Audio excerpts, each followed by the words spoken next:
Hello, welcome. We're back. We're back on the air with Prove All Things. We've taken a little break from the program, and hopefully, we'll build that live audience once again. But for those of you that have missed us for a few weeks, just tell your friends, your family members that we're back on the air again every Tuesday at noon Eastern Standard Time, and then the program will be uploaded to the CGI website under the Prove All Things location. So I'm your host, Mike James. Our co-host, Jeff Reed, is going to take a little hiatus from the show, but he will be back. He is also helping us out with the production aspects of the show, so we want to thank him for that. Just a couple of announcements since this is our first week back after a few weeks. Again, we're live streaming on Facebook, on Twitter, on YouTube, on the CGI Digital Network app, our CGI website. So again, those of you out there who begin to view it, just let us know if everything's working out there. And if not, just send us an email, and we'll have my email up on the screen there in a little bit. There it is. Don't forget to send us any emails and let us know how things are going for you as you view the program. Our guest for next week, just to set you up for next week's program, is going to be Win Skelton, an elder with the Church of God International. So we'll have Win on the program next week. And 2 weeks from now, we're bringing back Joe Kovac. So you may remember Joe. He's been on the show a few times. And Joe is an author, and he's going to be discussing some of his books that he's written.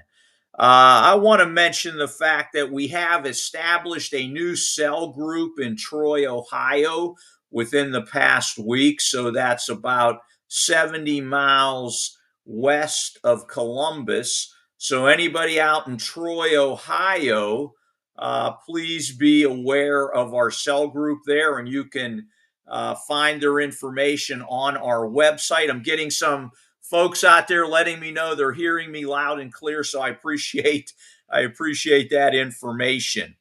You also know that I do some cell group meetings once a month, and those cell group meetings will be occurring this Sabbath. So if you're scattered out there and you don't have regular Sabbath meetings with anyone and you want to join in with my cell groups, I do the East Coast and the Midwest earlier in the morning this Sabbath, and I'll do the West and the mountain region a little bit later in the day. So again, you can send me an email to mhjames6043@yahoo.com, and I'll be happy to get you on my cell group list. Just checking, we're going to have a new Bible study topic. Again, I do a once a month Bible study on Friday nights that begins at 8:30 p.m. Eastern Standard Time. If you'd like to get involved with our once monthly Bible study, it's an interactive Bible study. We go back and forth and discuss the subject matter. Again, please send me an email and I'll get you on my monthly list. We usually do that the first or second Friday of each month. So we've got a question already from Ralph Justice. Ralph, the time is not changing for Prove All Things. We are just back on the air after taking a little break. So the live programming will begin once again today, this Tuesday. And again, we begin at noon Eastern Standard Time. We're live each Tuesday. And then we record this and we put it on the website for anyone to view it whenever they want to. So I want to bring in our guest right now, and her name is Jean Dionne, Now, Gene, if I said that last name wrong, let me know. But I remember that there was a hockey player named Marcel Dion. And I don't know if I got the name right, but is that a French name, Gene? Yeah, I'm Italian, but I married a French man. That is definitely French. Yes. Okay, very. And did I say the name correctly? Oh, people say Dion. We call ourselves Dione, but it's okay either way. Okay, thanks very much, Gene. It's a pleasure to have you on our program today. And Gene, just because this is the first time you've been on, we want to get a little bio information, a little background information on yourself, your history in the church, and anything else you want to tell us about yourself that you'd like to reveal right now. We'd like to hear about it.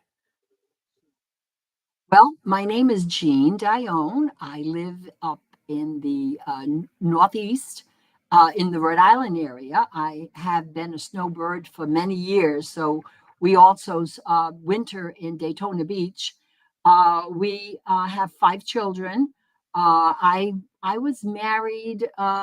Let's see. Let's go back to church history. We have in when I was 25 years old, God called me. That was about 1968. And I was baptized in the Worldwide Church of God in 1971. I've been in churches of God. My viewpoint is as long as they have the Sabbath and the holy days and they're following Jesus Christ, we're all brethren. So it doesn't matter what church we're in as long as we're following the basic doctrines of the church. And so I have been in the church now, baptized 52 years. Um, my heart has always been for women issues. It seems as though God has always had me interested in that topic. And so I can kind of like pursue that issue. I have been married before, and I was married to, we were both Roman Catholics when we were married. I had 2 children, and then divorce happened. And we won't go into those details, but basically, we I was remarried in 1984, and my husband had 3 children. So we put the 2 and the 3 together. We were 5, and they lived with us, and so it was a blended family. So I understand all of the issues that go on with the complex marriage situations that we find ourselves in this era. And so I just love talking about women's roles and what's going on in the world and how we can basically we have to go back to some traditional values. We know the world's a mess. And so that's basically my bio, I guess. I spent a third of my life raising a family, another third building a business with my husband, and now I'm retired and would be called in my old age. Okay. Hey, thanks for that background, Gene. And definitely, we're going to get into some of that. And a lot of folks out there are part of blended families. So we might touch on a little bit of that. But I know you have some expertise. And let me just say this, you're the second, I think, the second woman that we've had on the program. So we're going to try to get more women on the program. I've already scheduled another woman to come on the program. So we want to get more women's ideas and views in this discussion type program that we have. I think it's very important. We want to promote where women are, what women are thinking, because as the Bible tells us, we're all one in Jesus Christ. And so I think it's important to get that perspective, and we're going to get some of that today. So I want to again appreciate you coming on today's program. Now, what I wanted to get into today is women in general in the church. The perception that women have about the church, issues, problems, challenges relating to the church and women in general. So we're going to keep it kind of general today. And I just want to let folks out there know that you've written a booklet on this very subject. And I'm talking to Van Stinson right now about trying to get this booklet published and on our literature list on the website. So we're going to do a little promotion of that today. And why don't you tell us, first of all, Jean, why did you write this booklet? Okay. Well, I have to take you back to probably the year 2007, or maybe a little bit before that. I remember feelings. I'm just going to talk about feelings. I've been through a lot of different situations in the church regarding men's roles, women roles, and church things that are going on. But I can remember in the year 2000, 2002, I was feeling that it seemed, this is just my opinion, it seemed like in the world, women were much more accepted in getting on committees and leadership roles and different things like that. And it seemed that it appeared to me that when you got involved with church activities, women seem to have played a lesser role. And even though now I realize it wasn't a lesser role, uh, worth has nothing to do with roles. It has to do with roles and things that we learn how to work well within that function. So I just thought to myself and I prayed about it and I said, God, I don't understand. It just seems like women are not being used in the churches of God the way they should be used. We understand our position, but there just seems so much more that they could be doing. I don't know whether they're held back by themselves or whether it's just an incorrect doctrine approach or whether it's the men's attitude. But I felt there was a big difference between the world and a woman in leadership roles and a woman in the church roles. That was my basic thought process. And then in 2007, there was a young lady that was in Florida that I met, and she was a church brethren, and we really got to know each other. And I didn't know her that long before she passed away, and she was writing, started to write a Sabbatarian Woman magazine, and I was very interested in that. And so I said, her name was Elaine. And I said, I would be interested in getting involved and maybe we could have some kind of something that a woman could talk about and they can help one another. And so I was interested. Well, she passed away within 6 months. And when we were assisting her and her family, even though she didn't have much family, we found a computer and we found the guts of that magazine. And so, in honor of her, another woman in the church, Anna and myself, but Anna was better at editing and being. She got help from her husband, and they were able to create this magazine. And so, I think that was the first time I put my hand to writing and to reaching out to other women. They would exchange recipes and thoughts and ideas and maybe woman of the Bible. And it was just, it lasted for about 5 years. And Okay. then, and from that, after that came in 2014, this, this booklet called The Traits of a Godly Woman. And that's what led me to write that. And then it went from there to basically, I haven't really discussed this that much for 10 years. So it's been published, it's been lying on my shelf, and in comes Mike James. So Okay. yeah, Okay. that's So it. let me just yeah, let me just say, like you're saying, the Bible talks about certain roles for men and women, but I think that the Bible doesn't say a lot about all the other things that women probably can do in the church. And I think you just hit on one of them, which is writing. We've got a magazine that we've called the International News within the Church of God International. Some women write articles for us, so I'm just letting the women out there know that if you have a talent at writing and you want to get something published, you think it's worthy of putting out there, please send me an email. We'll take a look at it and try to get it into our international news. And like Jean said, she's written a booklet. Again, if you have a skill at writing a booklet on a church like subject, again, we are willing to get that out there and put it out there. So please get in dialogue with me if that is an interest of yours. We're going to get into some other things too.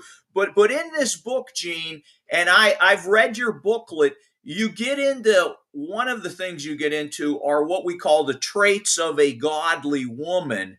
And you definitely use scripture to back up and support what you are saying the traits of a godly woman are. Could you just get into that a little bit right now? What do you mean by the traits of a quote unquote godly woman? What's a godly woman? Well, in Titus 2:3-5, it does state that I'll read it to you. So it really that that actually couple of scriptures really is the basis of the whole booklet.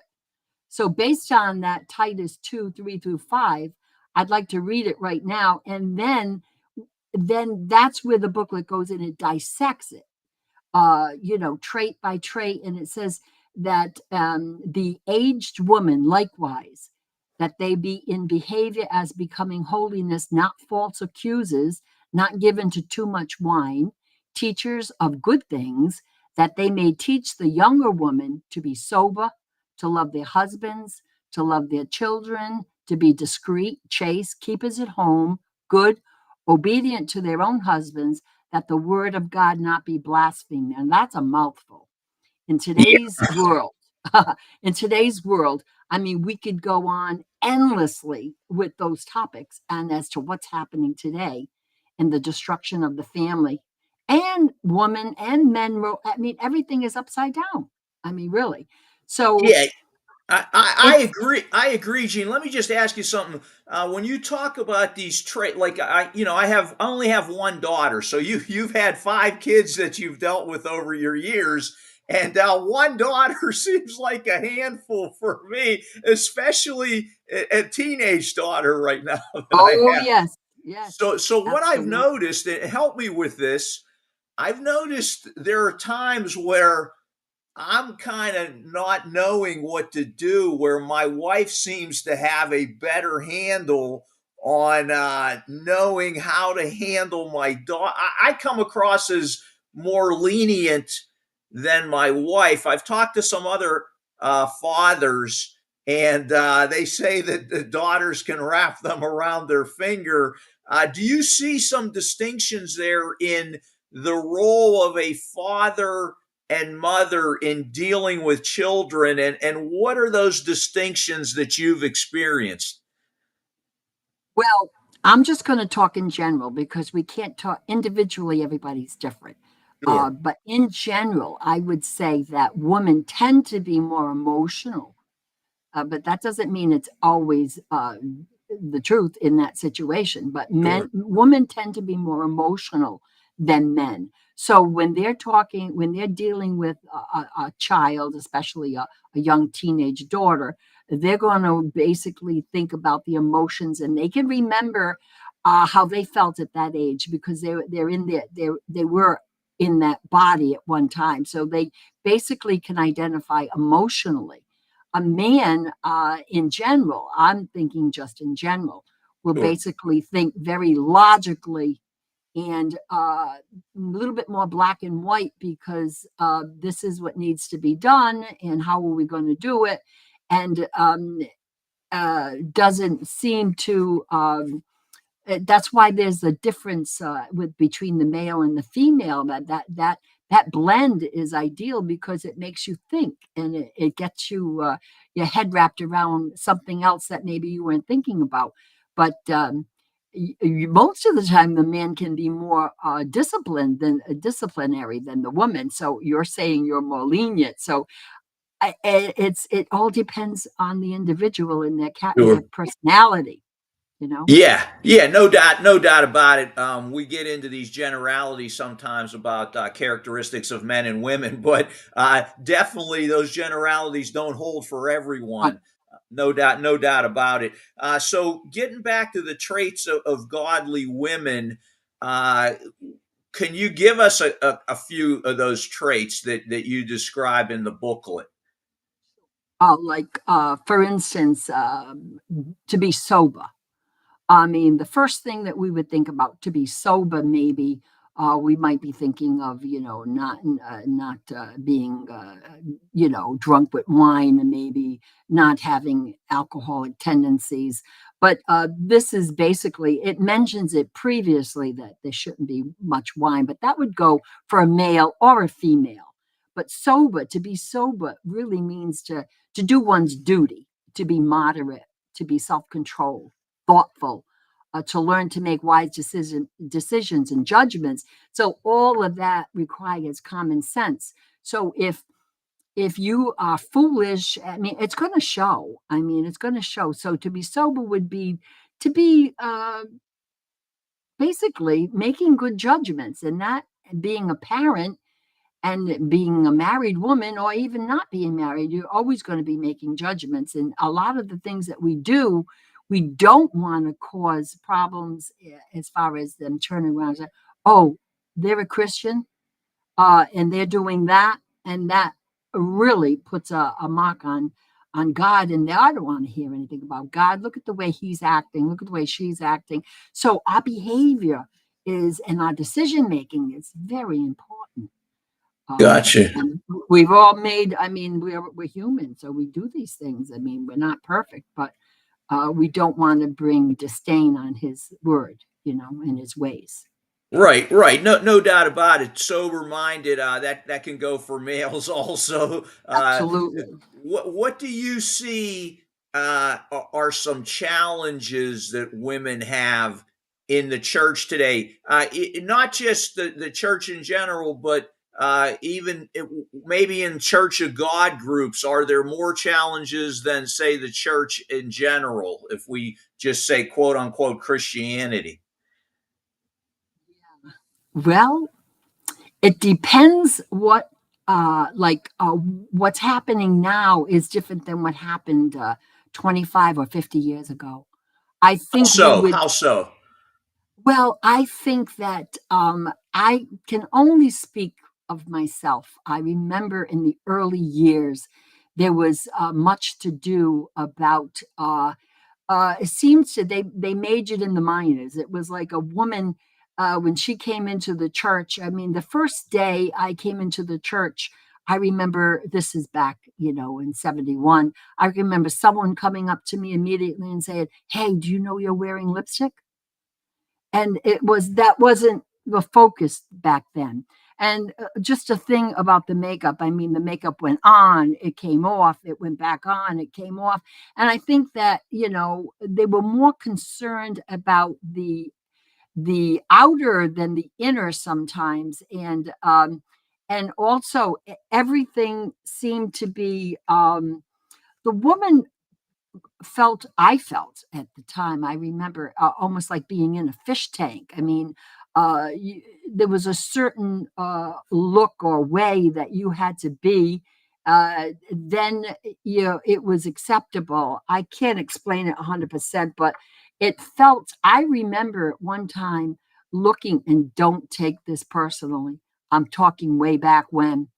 I can remember thinking at one time, boy, I'm awful glad my husband isn't in the church, because I don't like the way the men are treating the woman. They're not treating them. They're almost secondhand citizens. They didn't have that cherished a teammate approach. It was almost like I'm the man, I'm the head of the house, and you walk three steps behind, and we know that's not Christ-like.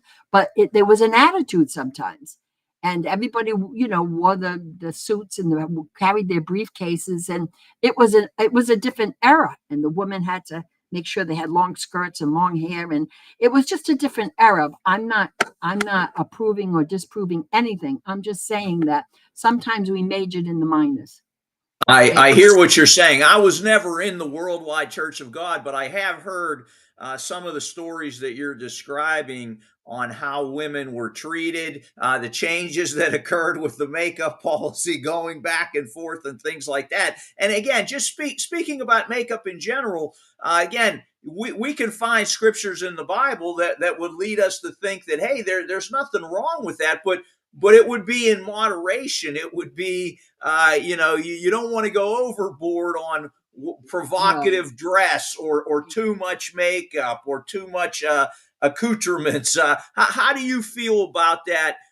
You're a woman. Again, I can't speak to this, but how do you feel the attitudes in most churches of God today are towards those types of things? Do you think we've kind of reached a good equilibrium with that, or where are we? I think they have. I think the basic churches of God are much more, not, I'm not saying tolerant, but I think there's a difference of intent. If you have an intent to be seductive and you're wearing clothes that are promoting that, that would be something that would be inappropriate, and that would be addressed. But there's nothing. In other words, we don't want to have a false humility. I mean, how many times you can't judge a book by its cover sometimes. And the thing is, I think good hygiene, I think proper, uh, respectable upkeep. I mean, it was a little bit of a blur there for a while, but I think everything is all equalized. I think woman are woman and men are men, and I think that's the whole key. Okay. Now, when you look at these challenges, do you feel that younger women have some challenges that the older women can help them with, and what might that be? And are there some differences between an older woman in the church and a younger woman in the church, and challenges they might face? Younger woman, I mean, today this is a sex orientated society, and the sexual revolution, I mean, and just everything that's going on. I mean, moderation in all things. Just one of the things that I think that we could be missing the boat in the church is that not of having some kind of program, or encouraging some kind of a program where the older woman could be beneficial in teaching the younger woman, where the youth today need so many role models and so much good advice. And it's right there in the church. You've got some wonderful women who can really address some of the issues, and they can deal with it based on they've lived it, they've done it, they understand it. And I think we're missing the boat by not encouraging those kind of programs that the older woman teach the younger woman. And I think that's so important, more so today than anything, because we're now trying to teach the younger woman how important it is to be a homemaker, how important it is to love your family, love your husband. It seems to be an outdated thing. The arrogance and the sexual revolution and everything else that goes with it is just contrary to the ways of God. Right now, what we're seeing and what we're supposed to be doing are just two different things. And we've got the children are confused and they can get swayed very easily. And so we need to be there for them to understand them.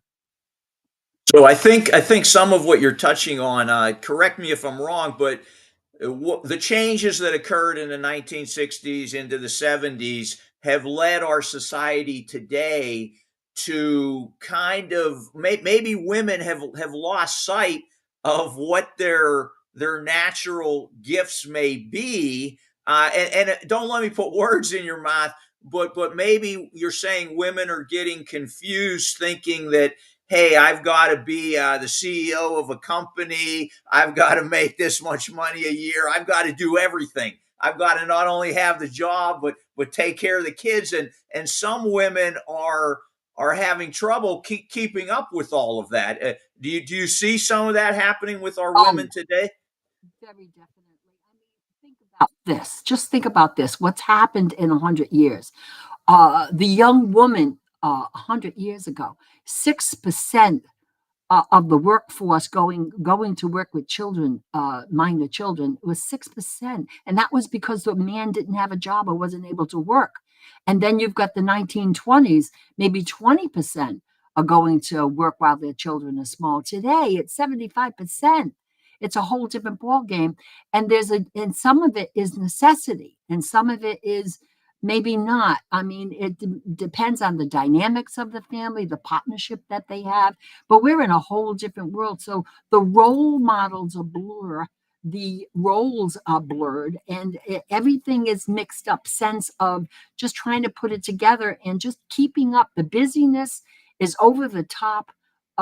It's just role clarity, I think, would be helpful because they're fighting right now. Evil is just abounding. And, the forces against the woman and the family and the men all together, that if we don't help them with those kind of needs, they just get swallowed up with the world because the world is winning the battle right now.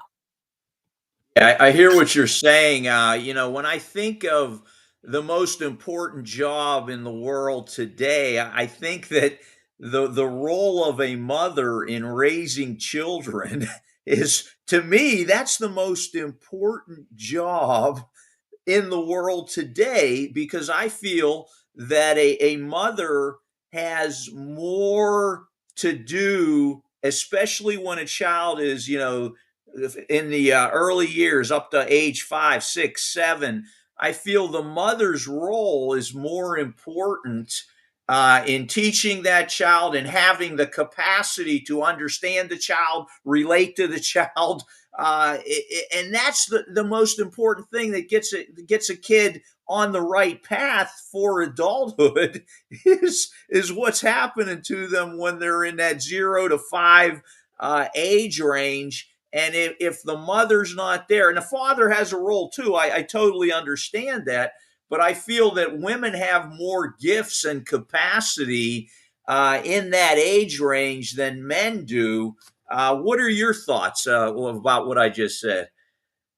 I agree with you 100%. I think that that's the role confusion right now. I mean, we had back 100 years ago. I mean, you were having families between 5 to 12 children in a family. Today, I think the average family is at 1.5. I Something mean, like that. so something like that. You've got divorce that is over 50% now. And now you have a situation whether they're in the church or not in the church. It's the statistics are the same, which is alarming when you think about it. So we have to realize that to say, I mean, a woman's role as a mother, motherhood is the most important role, but it's being needed less and less because the families are having less children. So if Mm. you have, you know, and not only that, but the women are getting married later, having children later. Well, the average woman would be married, years ago, by 20 years old. Today, they're end of 20, maybe 30 years old. What do they do with that 10 years now? They have to focus on their livelihood, they focus on career. So they're getting a mixed sense of their what women should be because we're living in a fallen world. It's getting worse. And so we have to uphold womanhood because the hand that rocks the cradle rules the world in reality because those personalities that are formed and nurtured and taken care of, these are the people that are going to be our future. So this Yeah. is a very important. And now they used to say, in order to replace a woman at home, was be over 100,000. Now that the last figure I saw was 184,000 because they had 18 roles that a woman have to play in one day. I mean, it's getting ridiculous. It's over the top, and yet we live in this world and we have to deal with what's going on in this world. So I can't say I'm against or for anything, but if you could settle your home and make it a sanctuary and grow up children that feel secure, protected, and protect them against the onslaught of all this mental illness that's going on. That and we it's an important role, and the father has just as important role. So that's where I think it's getting crazy. Yeah, Did I yeah. leave that? So tell me, we talked a little bit about, how women were looked on in the church in the old days, the Church of God movement, and the differences, maybe hopefully we're better today at Much how we're treating women. But on that point, just for our audience, you as a woman being in the church for many years, what do you think some of the needs are of women? When they're coming to church, when they're dealing with people at church, or dealing with men, what would you like to tell men as far as dealing with single women in the church, married women, younger women? How can we better relate and help our women in the church? What are some ideas that you have in that area? I guess the mutual respect. I mean, the woman's basically, she was created to be a helpmate. So we help. And but we have in Christ, we're all one. We have equal salvation. We have God gives us gifts. Those gifts have to be used. It's you will see things that happen where a woman has a gift and it'll get squashed because maybe there's a man that might not think the woman should use that gift, and that's where the problem could come. I would say basically that in I think that men in the church are doing a great job with that. They're the unique people among the society in the world. However, you can get many, just like women, you could get many men that could be in authoritative positions that, through character or a past situation or selfishness or whatever it is, that they can do a lot of damage. But that goes with everything. You know what I mean to say? But in general, I think the men are doing a good job. I mean, the woman is supposed to love and respect her husband, the man loving and respecting her wife. It's a mutual thing in Christ. It's just it's God's idea. The marriage was God's idea. The family is God's idea. Everything is good. It's Satan is always on the attack and trying to destroy that. So I think that always kindness and respect will always go a long way for the man, for the woman, and the woman for the man. And we just have different roles, but with same salvation. So I Okay, don't know if I answered that right. that's good. That's good. So what about what do you think women want in their church experience? Are there things that women want from a church experience? And what would those things be? Well, the first thing that a woman would want if she's married would be an ideal marriage and the respect and love of her husband and vice versa. So if the family is secure and the children, you got to remember the children are going to make their own way. We start out the marriage together, and then children come, and the woman uh, because she has to basically will really put a lot of energy into the children and can take away from the man in many ways. And the man, when he's trying to get ahead, especially with his job and trying to provide for the family, that can be taken away from the wife and the children. But in the end, it reverts back to the original husband and wife. And so what you've done in between has got to come back to keep that a very important combination, very important couple thing that you remember why you got married. And I think that's what happened. So even going in the church, and I've seen it even you see it with women, you see it with men. I mean, if a woman comes in the church and her husband is unconverted, She might feel superior. She might take the wrong attitude. She might look up to the minister instead of her husband now. That can be just as detrimental for the woman. And you've got the men who maybe at that point they might feel, oh, I have to be the boss now, and I've got to do things, and I've got to be the disciplinary, and they can get things off balance. If they lose that love factor, everything gets off balance. So I would say that what a woman would be looking for is a good marriage. If a man is in the church, she doesn't want to see him talking on the pulpit one way and acting someplace another way at home. She doesn't want that. She doesn't want him counseling somebody else and having that deficit in her marriage. So it has to begin in the marriage. And then, as far as in the church, I guess she just wants to, the way she helps her family, she wants to help the church and be recognized as a valued person to be able to assist in any way she can. Of course, I guess it all comes down to mutual love and respect. And so it starts first with the family and then it goes on to the church, the same thing. How can the church help women? Like you mentioned earlier, a program maybe where older women are counseling younger women or mentoring them in some way.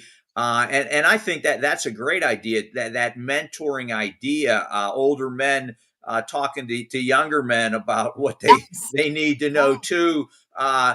Definitely, we can learn from the experiences that people have had. What are some other things that you've seen or you foresee that, hey, this would be a good idea, or that may be a good idea? Any thoughts on that? I think we're going to have to sit down and brainstorm because I think that everything basically is the traditions of the church are the same today as they were yesterday, and that's nothing wrong with that. That's good. But I think we have some individual needs that could be really focused on. I know that young adults need special things. It's funny because if you come into a church that has a good size church and they have children activities and they're involved with that, then they have it's like a home away from home. But if you come into a group, which being up in New England, we've only always did not have large groups of people. So a lot of times you've got a family that comes in with children, and there's no other children to play with. There's no other children to have activities with. You've got to step it up a little bit and help them to be able to blend. And it's very difficult. I mean, you can do more with numbers and more, more heads and teamwork than you can do like a lone wolf. So I would say that hospitality is very important, that the children feel welcome and that they can feel a sense of a home. This is their church home. This is their home away from church. I'm away from home. So that's important. Um, it all depends on the size, the attitude, what's going on, and also what's going on in the world. It's just, I don't know if we're really, if they have good parents and the parents are teaching them about the godly ways versus the worldly ways, they got a great foundation. And the church can help even more. But there's divorced families, there's separate families, and all kinds of needs. There's a single woman, single moms, growing children. There's just a lot of needs, and I think that if there could be some programs to address that, I think that, and they can implement them, I think we have more communication. I think we'd have more help. I think people basically stay silent when there's a problem. They don't really want to talk about it in general.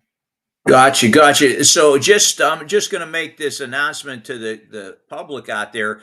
We have started a monthly woman's meeting online. Gene, I think you're a part of it, and we're bringing women together in the church just to discuss various issues, to share various ideas of how they can support, uplift do things within the church that maybe aren't being done, an idea that's being done here. Maybe we can implement it over here in this particular church. It's just women coming together online once a month. So anyone out there, any women out there, I should say, who want to become a part of this once a month online meeting and share ideas and talk about biblical things also, please send me an email and I'll get you on that list. But something you said, Gene, that happened. My daughter came with me to church this week. She doesn't come with me every week,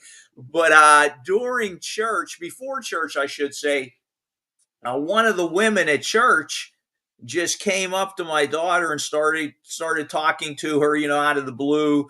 My daughter had met her before, but really hasn't had any lengthy conversations with her. This was a woman who's older than my daughter. My daughter's the only teenager there, so she's a little bit out of her element. And I really appreciated that this woman just came over to her and was asking her how she was doing and what was going on. That those little things, just encouraging someone or having a conversation with someone, can have a big impact, especially on our young people. And I'm just wondering if you've got any tips or tricks for dealing with our teens, our young adult girls who are single. What can we do to support them?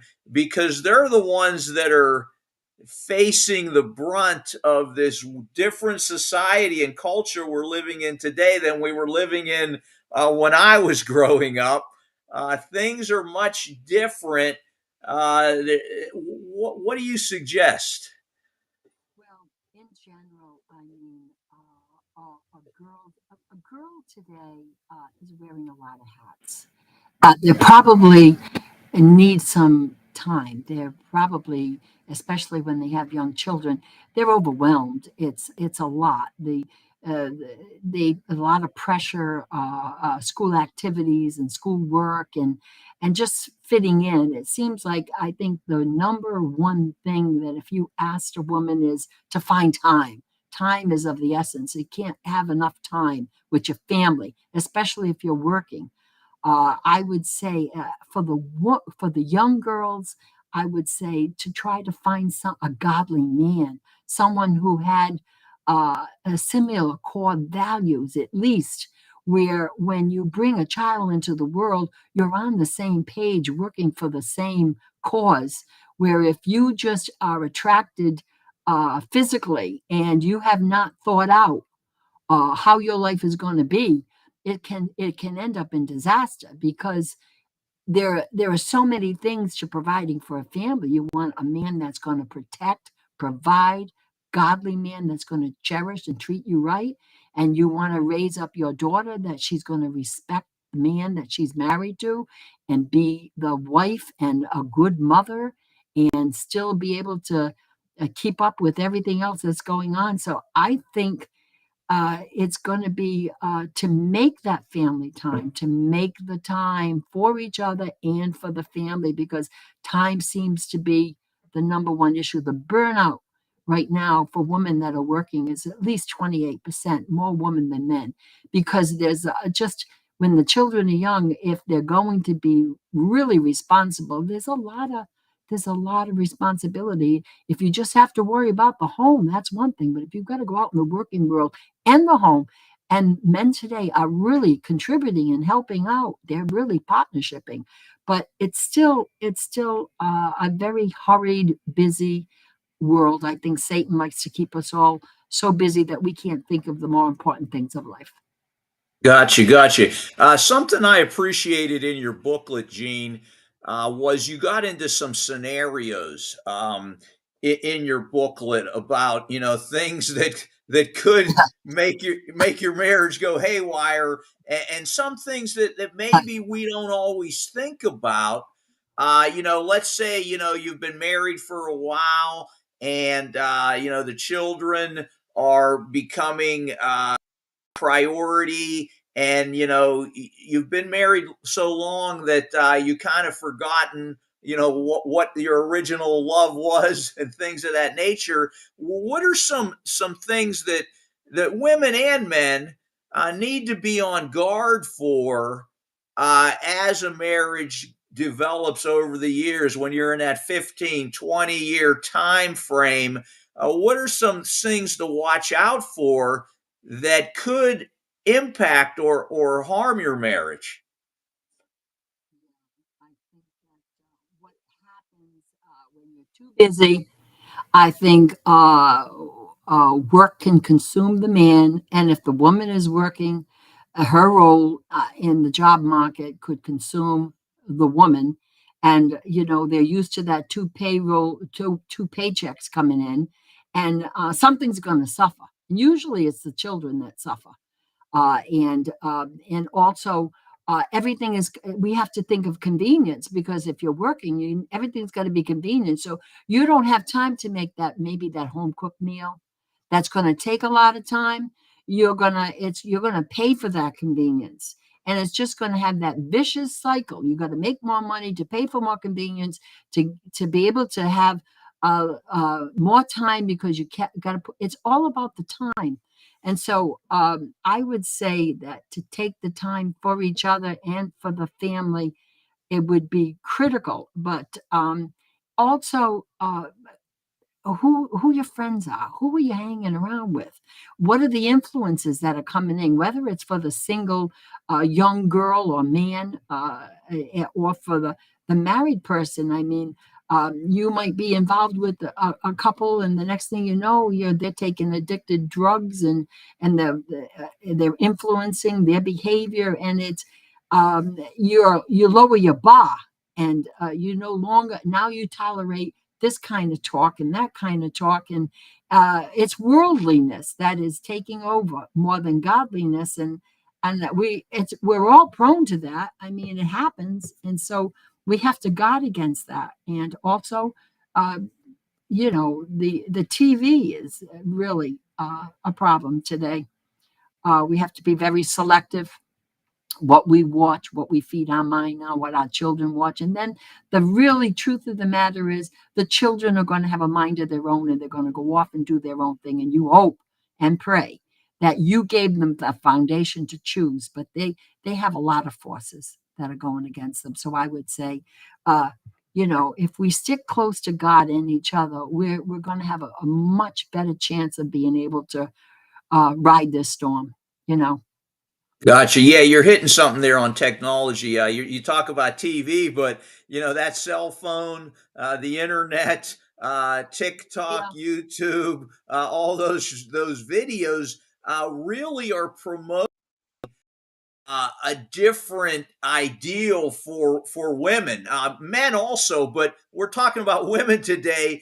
And it seems like, I just read an article in the Washington Post this week on a young lady in Florida who's involved in what's called OnlyFans, which is primarily a pornographic website that women are making a lot of money on by showing pictures and performing various acts with partners live, and streaming that, and people selling that to people. And I think this is a major problem in society today, that with this technology, women have this power to bring in a lot of money for these illicit type of activities. You're hitting on something big there. What was interesting about the woman in the article talking about it was that she felt she had this power now to make all this money quickly, and that is being used as an ideal in society now. That, I can keep up with the Joneses. I can make all this money on my own. I've got power in a sense, but it's really leading to a life that I think it's going to cost you in the end as you go down the Oh, road. What are your thoughts on that today? Oh, well, so because I'm from a different generation in a way, I mean, I deal with my grandchildren more than I would be dealing with my children. My children are grown and older now.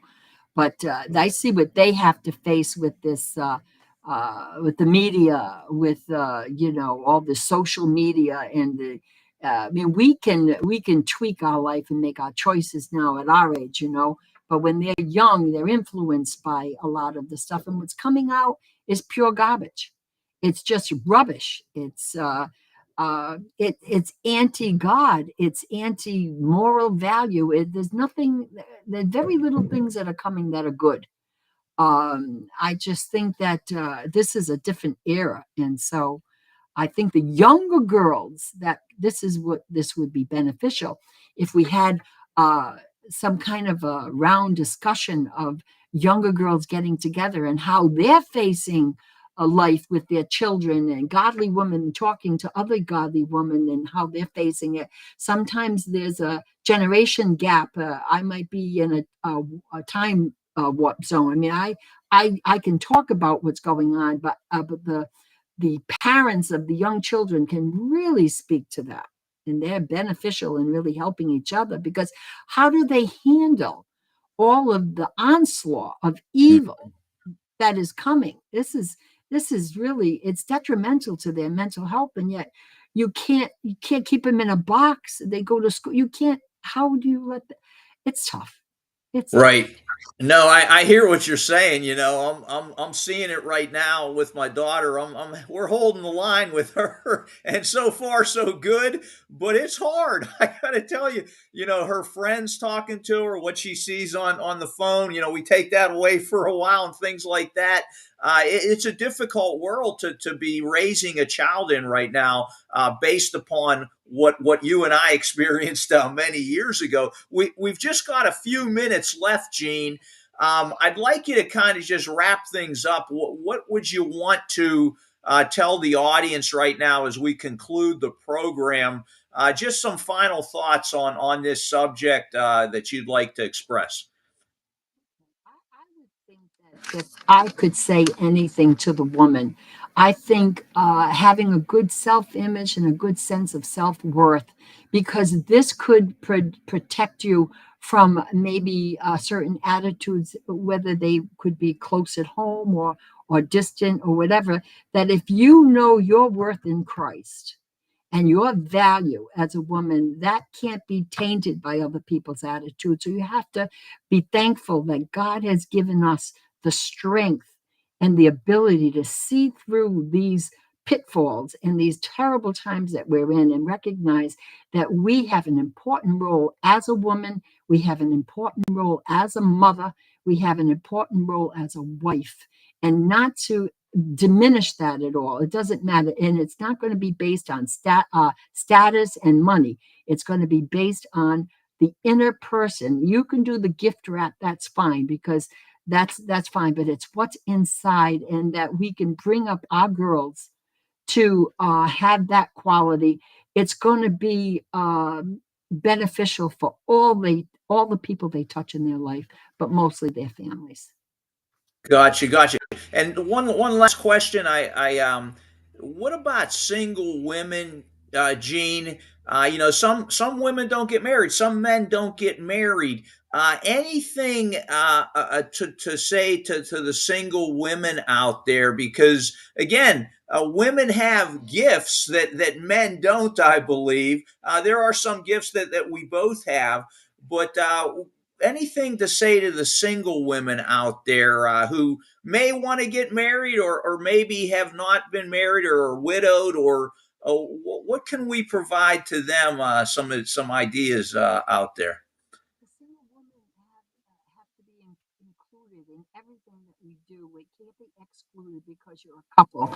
They have to be included, and the single woman that either by choice or find that themselves in that situation, basically they have a mother's heart, because they have a nurturing spirit, especially if God's called them, so they can help to help raise some of the children, because they still have that motherly instinct. Just because they're not married and they're single does not mean they cannot nurture the woman, and they can be a role model in many ways, that they achieve things that maybe a woman with a family couldn't do. So I think everybody's important. We're just grow where you're planted.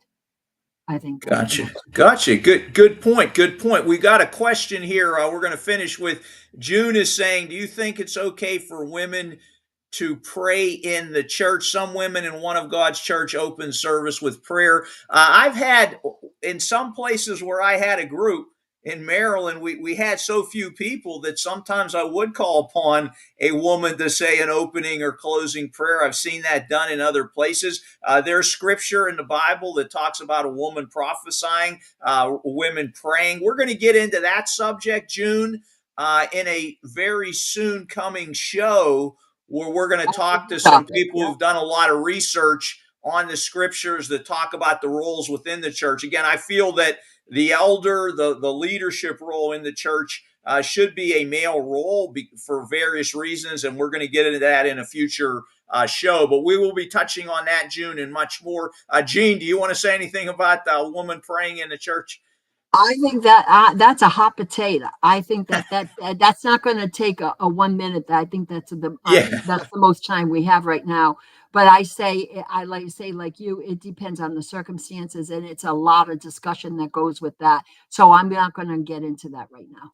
Okay, thanks, June. We will get into that further, June. Just to let you know, that's a topic for a coming program. But listen, Gene, I want to really thank you for joining us on today's program to get the ball rolling in this area that we really haven't gotten into on Prove All Things.